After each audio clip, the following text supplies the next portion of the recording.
special edition of the Closed Fist Special because we have a couple of special guests. Pasquale O. Giuseppe from Buffalo Championship Wrestling, and of course, Ivan the Impaler, who's world renowned. And of course, I'm Russ, and that is Joey. Woo! Woo! And we're going to be wooing along, definitely for this show. But Buffalo Championship Wrestling, the resurrection of Buffalo Championship Wrestling? Rejuvenation, resurrection, however you want to put it. It's totally up to you. I'll let you guys be the judge of that. You guys were around for a long time. And then all of a sudden, something, you went away for a few years, and then you came back. What kind of happened? Finances, like anything else. It was kind of tricky for me. We had a great event, the last one that we did. We had Rikishi coming into town. The event actually went really, really well. On a personal note, I got into a car accident. My car was basically totaled, so the money that was supposed to go to renew the license and keep Buffalo Championship Wrestling going went to repair my car. And repair you. Yeah. Well, no, I was fine. I can take the hit. No big deal. Did you hire an attorney? You were not in my phone at that point in time. I don't know. Well, if for something like that, no, you wouldn't want me. But no. Someone who knows what they're doing. No, I someone mean, with a lot of floors. How long ago was it? 2013, summer of 2014. Can you sue Mother Nature? No. I don't know. There's always some. Can we go back on this? We can talk after we're We'll done. talk afterwards. Yeah. So yeah, basically all the money that I had allotted aside to keep Buffalo Championship Wrestling going, that went to fix my car. I got really comfortable not being involved in wrestling. Pretty happy not being involved in wrestling. To a certain extent until I started drinking, and then, I miss wrestling again. So that's basically what happened. Had a couple issues going on in my personal life, and a lot of the guys that were wrestling for me will attest that I did take advantage of a lot of people that were wrestling for me on a regular basis. Didn't really take care of the guys that were taking care of me as much as I should have.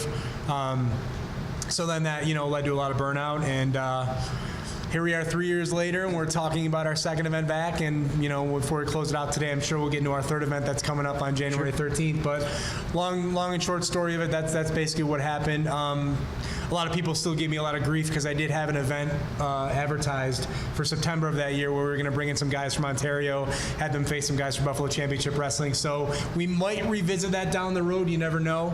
But, basically, long story short, that's what happened. And trying to start out with a fresh set of eyes here, starting over again.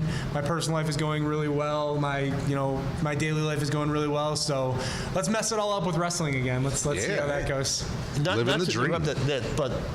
And because you're also involved in, I can say doesn't exist anymore, Pier 6 Wrestling in Rochester. Yes, he was one of our top talents. I wouldn't say top talent. Well, you were a baby face. Someone's there, modest. Too. Yeah, kind of a conniving baby face. I had a lot of fun at Pier 6. Are you guys familiar with Pier 6 Wrestling? I did hear Pier 6, yeah. That was actually one of the more fun experiences that I've had in wrestling because, just the different guys that they had, come around, the Pineapple Jacks atmosphere, and just the TV show was fantastic. I will always look back with a smile on my face looking at Pier 6 Wrestling. I love Pier 6 Wrestling. Yeah, but I wasn't part of the ownership. I was involved to the most extent I ever have been from the business side of it.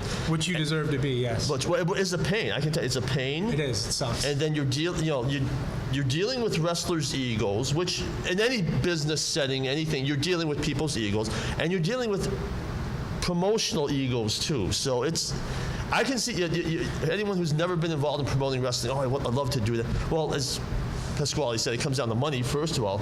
There's a lot of politics and a lot of headaches, and you just wonder after a while, is it worth it? I guess that's the part we don't know. What goes into a show and a promotion, and you have to pay for the wrestlers, the ring, the licenses, renting a hall, a lot of people don't know you need an EMT on hand. There's a lot of things that people don't know that are associated with a show. So for New York State, the general things that have to be taken care of before you can even open the door is insurance right off the top of the bat, which I got a harsh reality check that the rates had gone up in those 3 years that I took off. So there's a couple extra $100 right there. Insurance rates go up in New York State. No, NASCAR. Geico? Well, it's the problem is like there's like 2 companies in the country that do it, so they can basically set the market how they feel. So there was that, and then I got the notice that you had to have an ambulance and EMTs on site, so there's an hourly rate for that. You have a doctor on site, and then again, like you're talking building rental, you're going to rent a U-Haul.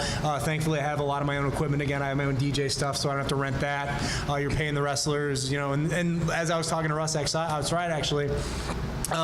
Just you don't understand how quickly those fees build up. Like it's $10 here for posters, it's $30 here for snacks, it's $50 here, and then like by the time the night's over, you're like, oh, where'd all that money go? What went there? And then you're looking at what came in from the gate, what you got from your sponsors, what you got from your contributors, and it's like, wow, it adds up really quick. And I mean, like any business, I mean, you can attest to it. Definitely. Same thing in the bar business. You're dealing with New York State liability insurance, all that stuff, and somebody breaks a glass, somebody gets thrown out a little bit too hard, and you get dirty looks when they come We back try to in. put them through tables. Yeah, I mean it's Buffalo. I mean Exactly. Bills fans do the same. So I mean it's like any business. I mean it's not out of the ordinary, but doing business in New York State is not easy. So true, independent very wrestling true. is the same way. And I think you alluded to this, but the state license, promoters have to be licensed by the state. Yes. And there's a yearly fee, and they'll send an inspector to the show usually. Yeah. You And- have to have a background check and all that stuff, and you pay. You have to have a bond, that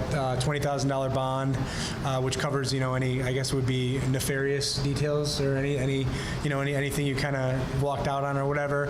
And then you have your license fee for the year, and you have to pay your 3% taxes every event. So I mean, there's a lot to keep up on. And again, like now with the insurance going up, the ambulance, as we were kind of talking in the parking lot, we'll expand on this a little bit now. Like what people are seeing now from Buffalo Championship Wrestling isn't what they've seen in the past. We've cut it down to 5 matches. We do 2-hour shows, which I love. Like I'm absolutely loving the last two events that we did. 2 hours in and out, 5 matches. I have a core of close guys that I've known for quite some time. You're going to see some new faces come in here and there when it's appropriate. Before we get out of here, we'll promo January 13th, but I'm sure everybody saw, on the Facebook page, the Twitter, who we got coming in January. So, I mean, I think, again, like taking those 3 years off, very therapeutic, coming back with a fresh set of eyes. I've seen a lot of things has changed in wrestling. I'm amazed at what I see. A lot of these companies are a smaller scale WWE with the setting, the lighting, and I'm like, I'm sorry, we can't do that. I don't have that kind of money. We just actually invested in a new ring, which fits nicely into the Donovan post. I mean, but I'm just amazed at what some of these independent companies are doing, and I mean, it's good for them, but I just don't see us getting to that level. I mean, we're just trying to, the old saying goes, keep it simple, stupid. I hate when wrestling companies said, oh, we're doing it the way it used to be. It's sports. It's not entertainment, brother. But no, we're just they're saying we're old school pro wrestling. Stop, don't stop. They're I know. They're not around. No, I know, but I know where you're going with that. But no, we're giving families, we're giving people a place to come for 2 hours. I went to a movie last night to see the new Justice League movie. That cost me $27 for 2 tickets. So I mean, we're doing the same thing. 2 hours of entertainment. You come. Hopefully, you're thoroughly enjoyed. If you're not, send me an email, give me a phone call. Let me know you hated it. Just let me know. And then just give. I love that feedback. Hopefully we get into social media. I mean, if not this week, maybe we'll come back and talk about that, because I got a lot of opinions on that. But that's basically, I don't want to keep talking about myself, because I've made that mistake in the past, which is another reason why maybe BCW didn't go as well as it did the first time around. But yeah, that's long story short. That's kind of what we're working on over there in Cheektowaga. Wow. I mean, now I guess, Ivan, you got into some of the headaches, the wrestler egos. How do you deal with all that? I really didn't deal with that part, but I saw it happening, and you just got to tell them. Like I said, Pierce Express, and I think PG, you'll agree with this, that we had booking sheets. Yes, Which very, which you don't really see on it, because it was for TV, and Big Joe from Classy Wolf Media, he did the production. He's a wrestling fan too, so he knew what to do. And me and Scotty Bender did the announcing, and so I didn't handle that. But you just try and tell people the long-term plan. Right. And if the promotion sticks around enough, like with TV, they see, okay, this is why we did something this way. This is why the first 3 tapings I only did a promo, because it built something. For instance, you and Eric Everlast built to a storyline in Pier 6. I mean, me and Johnny Swift as well. I believe that was a little short-term thing we did there. That's what I loved about actually, like Pier 6, is that everything that they did was geared towards television. So we would have like Sunday afternoon, we would tape like 4 or 5 episodes of TV. You might be out there once, you might be out there 3 times, but again, it's like it's going back and like you're refining your skills. You're getting your reps in. You're getting your mic time. You're getting your ring time, and you're Ivan will tell you or Scotty will tell you got 7 minutes. You stick to those 7 minutes, or else you're getting cut off that TV show. So. Yeah. But I agree, it helps to have some veteran presence in the locker room. Like if you're having some guys, and some people object to stuff for understandable reasons, but you got, well, not everyone can go over, not everyone can be champion. Right. So you have some of the veterans in the locker room who will kind of sometimes pull them aside and say, okay, look, this is why we're doing it. And that was the best thing about Pier 6. Like you had a mix of the young guys, you had a mix of the veterans. You'd have guys come in from Ontario that have been for quite a long time, like Cody Diener, Andrew Davis. It was just it was a wonderful locker room to be in. It was a fun atmosphere. It was great. And I mean, I look back on what I've done in wrestling. That was one of the more fun times I've had. And being at your last event, it seems like you have a really sound core group of guys there with the Killer Steves, Rex Atkins, the Buffalo Bad Boy, Brian Jennings, veteran guys, and then you mix in a couple of kids, Killer Instinct and whatnot. When you get like emails or your phone calls from people that haven't really worked with you before in the past, how do you go about handling that kind of thing? Honestly, they get avoided probably for a good 2-3 weeks. I'm not kidding. Like, I mean, like you said, I have my core guys. So those are the guys that are going to be, building around. Those are the guys that are going to be featured. Me and the Buffalo Bad Boy, Brian Jennings, we've been friends for about 5-6 years now. We've gotten drunk several times at that bar over there. Rex Atkins and I used to be tag team partners. I've known Rex for a number of years. The Steves, we've gone back, till like the beginning of time, I could say. So those are going to be the guys that are going to be featured. And then I'm not traveling as much as I used to, as we were talking we actually did a radio show in the parking lot before we got in here. So like what we were talking about, my philosophy in independent wrestling, I had my first pro match in '99, so I wanted to go to as many places as I could, drive as far as I could, wrestle whoever I could. So when I was out there, I saw this guy, I saw that guy. Hey, he would fit in with what I have going. Now it's a little more tricky because I'm not really traveling, so I'm having Rex tell me who he's seeing out there. I'm having, guys tell me who's out there, who can I bring in here, and I, trust their opinion. That's how Killer Instinct came in. The Killer Steves brought them in, I will filter through the emails, but for the most part, I don't really take them too seriously, because it's just like I have a vision of what I want to do. Some guy might catch my eye and I might see him like, hey, yeah, can we do this? Can we do that? When I first started out pro wrestling in 1999, it was the biggest headache in the world because we had VHS tapes. So I would go down to Kinko's, I would get my 8x10 printed up, I would have a VHS tape of what I thought was a good match, or a couple of good matches, and I would send like 4 or 5 of those out in the week, and my father would look at me like, you're a complete and total idiot. I'm like, thanks, Dad. And it was like having that system, and now it's so easy for guys to just send an email. I'm like, nothing makes me more upset than when somebody just sends a vague email, not properly capitalized, not proper punctuation. Yep. Hey, my name is blah, blah, blah. I wrestled here. Now, things have been getting a lot better because I actually got a couple emails this week from guys, an actual complete and total resume, some video clips of their matches. So again, like if I have time, I will go through, I will take a look. But I just honestly, the way to get into BCW is not, sending a general email is probably not going to work. These days, because again, we're doing five match events. That's how it's going to be for quite some time. Again, the cost in New York State, that's what I have. The Donovan Post isn't the largest in the world, so I want to focus and kind of build that audience there. So, you just got to kind of catch my eye and add me on Facebook or whatever. But actually, don't add me on Facebook. I'm sorry. I don't. I'm very weird. You can attest to that. Yeah. Yes. I'm very weird about Facebook stuff. I'm not even on Facebook. Smart man.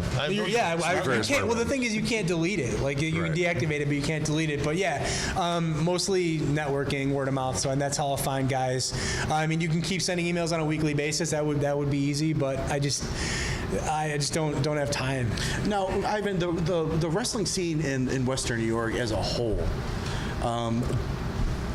from 5 years ago, maybe 10 years ago to now, is it better? Is it worse? Or is it about?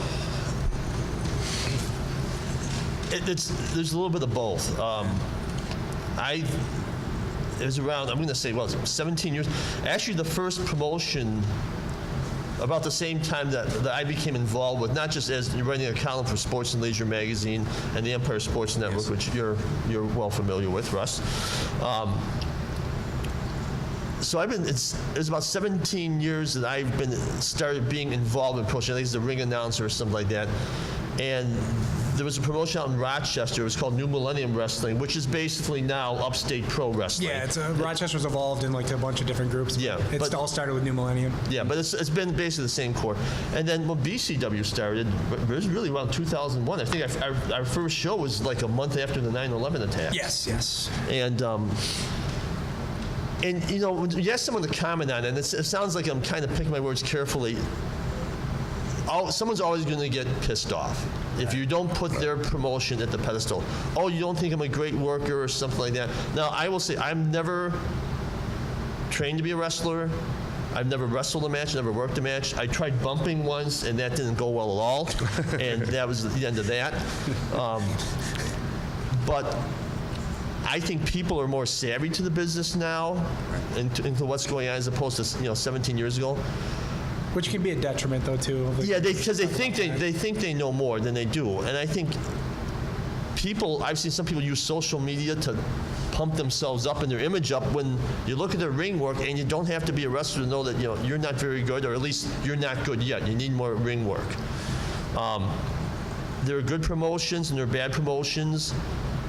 I'm not going to give a ranking now. I mean, but there's some promotions you look at them and say, these guys need more work. And I guess that would go back to the ego thing. Yeah. The ego part of it, like you get, and I interviewed Bad Boy Brian Jennings, the Buffalo Bad Boy, and one of the first things he said was, everybody thinks that they're a pro wrestler now. And I think that speaks volumes because, is social media part of the problem in that case? If you want to say the word problem, yeah. I think people, like I know one person, he had this he put together his WWE entrance promo on Facebook or something like that. And this is the guy, well, he's no longer wrestling now, but it's like, you really weren't a good worker. And I think you can go back and forth the old school, like say, I call it like the Jim Cornette old school versus the Young Bucks new school type of thing. And it's somewhere in between. You can do all the high spots you want, but if you can't tell a basic story in the ring. On the other hand, though, guys like the Young, they have talent. People pay to see them. People pay. They make a ton on merchandising besides that. But you still have to have the basics, like. And they're not afraid to tell you that either. Yeah, and tell a story. Tell them. It comes down to like 6 degrees of Rick Matrix whenever we start talking wrestling. I mean, he knows how to tell a story in the ring, and he can do it that way. Rex Atkins is good at that too. And I think some people, newer wrestlers have to pay attention to what worked in the past. Doesn't mean that's how you do it now, but you're basically telling a story and pacing the match. I think right now, for me, if I had to make a criticism about indie wrestling, it's too fast-paced, too many high spots. Yes, you can have them, but you got to use them judiciously. Well, actually, what we talked about when we sat down after my Halloween Weekend event is that, know your audience as well, too. Again, I go to independent events in other areas, and these guys are laying out their matches like they're at WrestleMania. I did an event at a fair over the summer in Canada, and, these people just want to be entertained. They don't want to see everything you can do. Right. In a 7-minute span. Just entertain them. Grab their attention, engage with the person, engage with these people, and just entertain them. They don't need to see that. Every audience is going to be different, and the Northeast has a reputation for being quote unquote smarter, which I hate saying that, but it's a little bit different. I've wrestled in Tennessee a number of times, and I mean, compared to what I have to do up here as opposed to what I do in Tennessee, it's night and day. So I mean, I know what I have to do down there and up here, but everybody, they show up to the building I'm going to do this no matter what they want, and it's just it's you're wasting your energy. In a way, going back to some of the national promotions, maybe not so much WWE or /WWF at the time, but did an organization like ECW kind of, I don't want to say ruin things in that kind of? No, because what ECW did, aside from the style in the ring, is it like, I wouldn't say it ruined it, but it amped it up. But aside from what was going on in the ring, they had the most amazing storylines and characters going. Yes. Because if you have those backing up what you're doing in the ring, it's a whole other story. But if Joe Blow from East Idaho comes from that corner, and then Marky Mark, the Mark, comes from that corner, he hails from Paducah, Kentucky, or whatever. I was hoping for parts unknown. Nobody knows. The good old parts unknown. That's my favorite one. Yeah, nobody knows who these guys are. Yeah. So I mean, unless you're getting them in and like letting them know who you are, you can do everything you want in the ring, but nobody's gonna care. Yeah. Right. You know, again, and then again, like when it comes to social media, and these guys want to have their matches so they can put a GIF or a GIF on Facebook. Like, look what I did this weekend, Mom. And then it's like, you know, it's who cares? Hashtag wrestling. Who cares? Like, there's so many, like, that's why, again, like, well, I'd like to have, like, if I'm worthy enough of being invited back, I'd like to actually talk a little bit about social media as a whole. But, you know, you scroll through Twitter and you see these gifs of these 7-second things, like, oh, I'm Insta famous, I'm Twitter famous. But in the long run, what is it really, you know, what is it Showing really off getting one you? move. It's just, it's senseless. I mean, I guess we'll start with Ivan on this one. How difficult is it to view a match nowadays and look at it and just say, okay, where are you going with this? I mean, how often do you see it? Or It's actually, I think, I hate to use the word smart again, but the smarter you are, it's a little tougher to watch wrestling. It does take some of the enjoyment out of it, and I find myself getting like ultra critical. Why did they do this in this spot? But you realize if everyone did by the book for all 8 matches on a show, then all 8 matches would look the same. So you really can't do that. I think that. You want a mixture. You're going to have your comedy matches. Yep. You want to have your straight shooter matches, so to speak, the big guy match. And there's a reason why all these things have worked through the years. And you have to tune up. Like today's audience, you kids today have a shorter attention span. So the matches are generally, like 30 years ago, 45 minutes, that was unusual, and you kept the crowd for the most part. Now, you'd have to have something really special to go over 30. yeah. Yes, yeah, that's true. I mean, that's a typical Ric Flair match. Yeah, 45 minutes. And it was like even as recent about 10 years ago in Ring of Honor, they did a couple. They had the feud between, I think it was Samoa Joe and CM Punk. Yes. They did 2 60-minute draws in a row.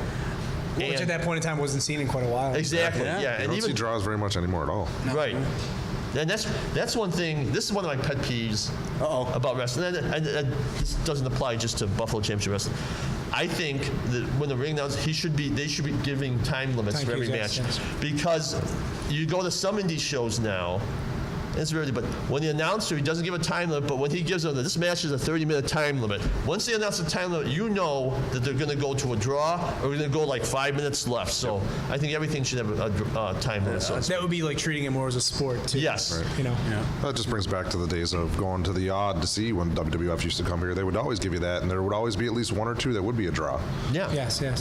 You know, and it also got, you know, New Japan, who's really made a push over the past year, even fired a warning shot, you know, coming over here to the U.S.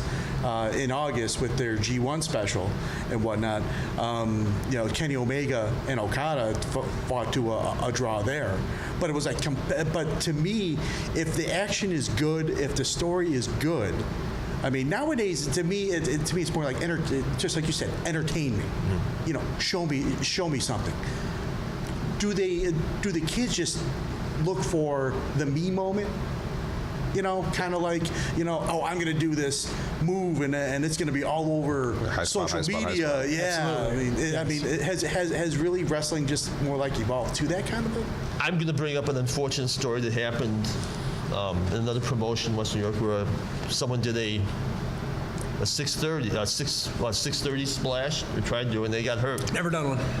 Well, it wasn't man. PJ, but it was they got hurt and they were doing it during a battle royal, which, you know, the old psychology of why would you jump off a rope when you want to stay in the ring in the battle royal? And he got paralyzed basically. Really? Yeah, and Which you're doing that on an independent show for $25. Where is that getting you in the long run? And I'll tell you, and you probably remember back this isn't directly answering your question, but I'll say it anyway. No, it's- We tend to take over. Sorry. yeah. Back around when ECW was at its heyday, a lot of people thought, oh, my biggest ticket to the big time, sure, I can take chair shots. And there were people saying, hey, I can take a chair shot to the head. Well, now they're going to have half the lifespan and get CTE, and how far did that get them? Balls Mahoney. Well, that's Extra as well. Yeah, I mean, it's And even Chris Benoit, they said he used to like Unprotected, yeah. that was the way he wanted to do it. And Mick Foley, the king of the chair shot. I mean, yeah, and you know. look at these guys now. But again, like you didn't know, but kind of like piggybacking on what Ivan talked about is that wrestling in the 70s, 80s, and 90s, these guys were wrestling 350 days a year and not getting hurt. Now you're getting these guys that are going to independent events, making 20, 25 bucks, and like they're not able to go to their day job on Monday because they did something stupid in the ring.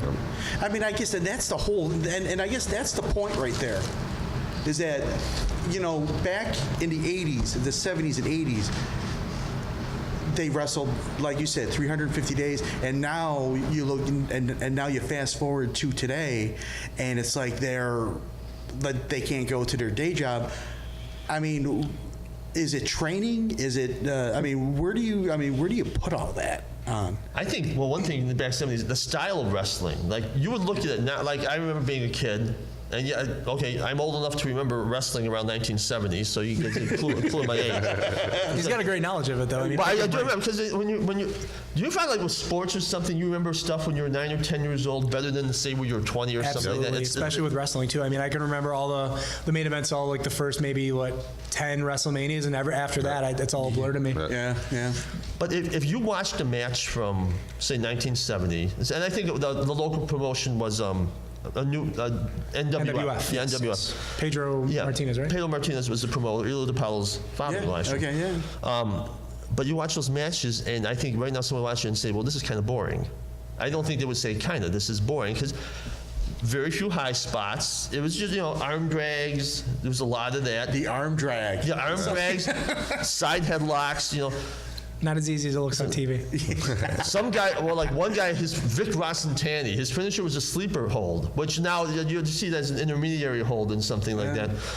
The guy monkey flip would be the finisher for some guy. But I tried to use the heart punch one time as a finisher, so I almost broke poor Mark Krieger's sternum, so I stopped doing that. If any of you see him anytime asking about that, he'll never forget that one. I might, but it was a slower pace, but at the time it fit the audience, because again, I think longer attention span, people were used to like a 15, 20-minute match, and it would build the stuff. Like there was a match I saw on YouTube. It's like from 1962, Vern Gagne against a young up-and-comer who became something, Red Bastien. Red Bastien, yeah. Yeah, Red Bastien. And it was, I would think for 1960, because Bastien was pretty agile in his youth, and it was, Vern Gagne would do a drop kick. That was about, the most High high spot. spot. But for that time, people ate it up.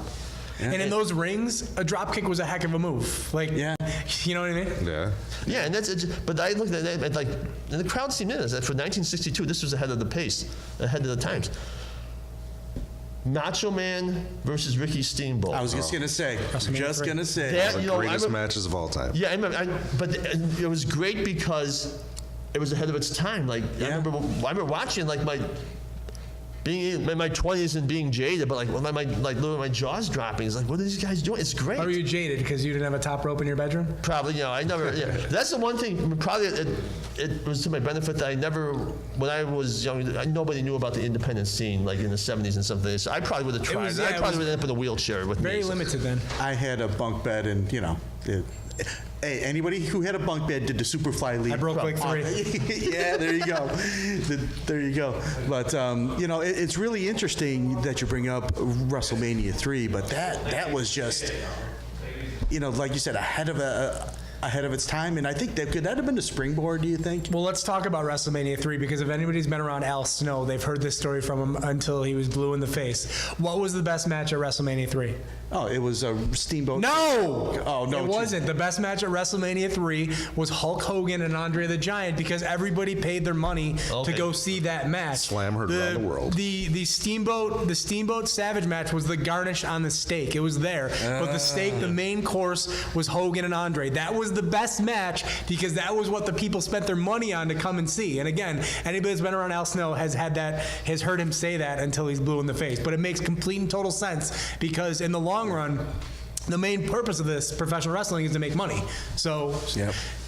technically, and from a logistical standpoint, Right, yeah. Steamboat Savage was the best match on the card, but the best match on the card from a financial standpoint, which is why they booked the Silverdome, which is why they did everything they did, was Hogan and Andre. 90. Just search YouTube Al Snow shoot interview. If you've never been in a locker room with Al Snow, you'll hear that story. And that's like, I will say that until I'm blue in the face because I 100% agree with him. 93,000 people. Well, That's what they announced. So they it was say. actually like Yeah. 75. Yes. Fake news. These podcasts. You know, They're exposing the let's business. stop. Yeah, just Exposing let me the business. believe that it was 93,000 people. Don't ruin it for me.